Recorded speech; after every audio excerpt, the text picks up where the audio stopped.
At the last Sunday, a little expanded version tonight on socially engaged Buddhism. And the topic I gave was Buddhism Science.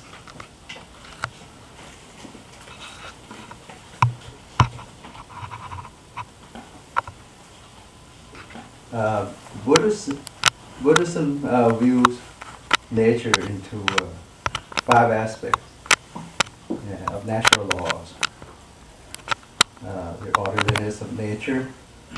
One is physical order.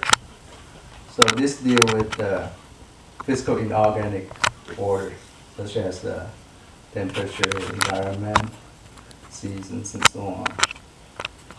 Deal with the natural phenomena around us, the environment that we live in. Second is physical organic biological law, such as the genes and reproduction, what govern in our lives, the living beings. Third one is psychic law. This is deal with your mind, function of your mind, how it functions, which emphasize a lot in Buddhism. And the fourth one is law of karma, moral laws, such as human action and consequences of such action. And the fifth is law of cause and effect. In Buddhism called Dhamma Niyama. It deals with the ultimate truth. What's the norm of general causality and conditionality, cause and effect, which is summarized as dependent arising, dependent origination.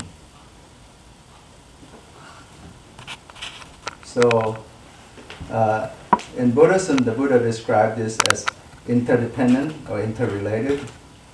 Nothing exists in this universe independently, such as global warming. Now they claim that human beings play a lot of roles there. And also like ecosystem, like if you drain the water from its natural route, obviously people downstream will have trouble. There's only one exception in the universe that thing would exist independently, which is Nirvana. They're not related to other phenomena. It exists by itself. It's unborn, undying, unchanging, unconditioned. So this has been summed up as the 3 universal characteristics or 3 universal marks of existence, namely all conditioned, all components things are impermanent. All components things are imperfect. They have under stress, disease, suffer. This includes organic and as well as inorganic, living and non-living things. And the third is all phenomena are selfless in nature, not self or soulless in nature. So what does the world look like in the eyes of Buddhism? The Buddha described it. The world is right here at this body and mind, nothing more, nothing less. He defined as follows.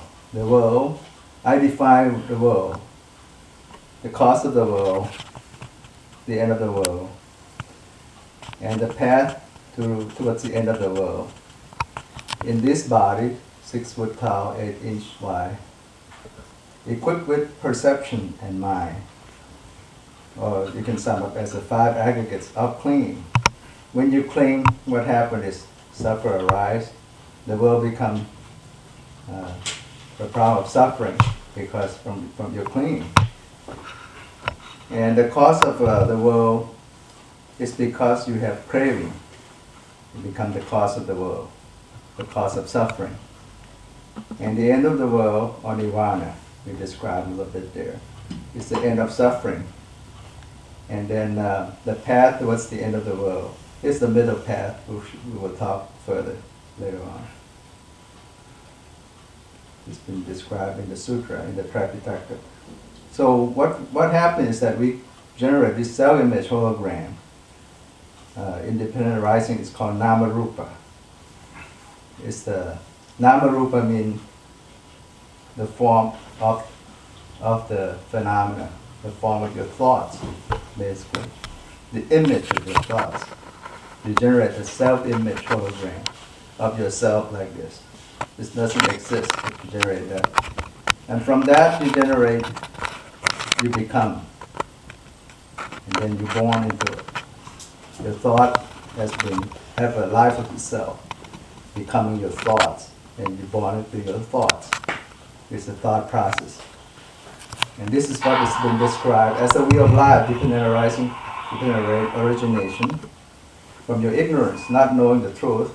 You have mental impulse, consciousness is corrupted, you have nama-rupa, your image, hologram, six sense sphere, eye, ear, nose, tongue, body, and mind, come in contact with sight, sound, smell, taste, touch, thoughts, have feeling, craving, clinging, becoming the thoughts, and born into the thoughts, and then the ripening, ceasing of your thought, sorrow, lamentation arise, grief, despair, and so on.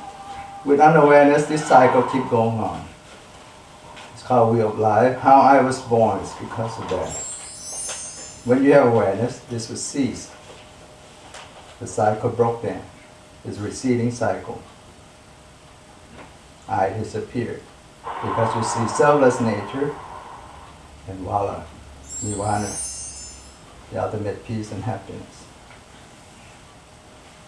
That's how the dependent arising, or the process of your thoughts arise, how suffering arises, how I arise, which doesn't truly exist. The Buddha described as a person or a being, basically truly doesn't exist, but it exists as a five aggregates of clinging, which are suffering in the First Noble Truth. He described as five parts: body or form, feeling, perception, thought formations, or mental impulse, and consciousness. The first one is a form, it's a physical aspect. The last four deal with the mental aspect, mental phenomena, consciousness, and the mental activities, these three. These are mental activities. The mind doesn't have any form, it's formless, but it acts as feeling, perception, thought formation. It leaves a trace behind for you to monitor, for you to perceive, because mind itself is formless. You cannot perceive something is formless. So we generate this element hologram. And this is what he described as: to be born is suffering, to age is suffering, to die is suffering, did not get what you want is suffering, got what you don't want is suffering, physical and mental ailment is suffering, sorrow, lamentation, grief, and despair are suffering. Means, he said, in short, five aggregates of clinging and suffering. Generate his self-image hologram, which basically doesn't truly exist. They are but impermanent,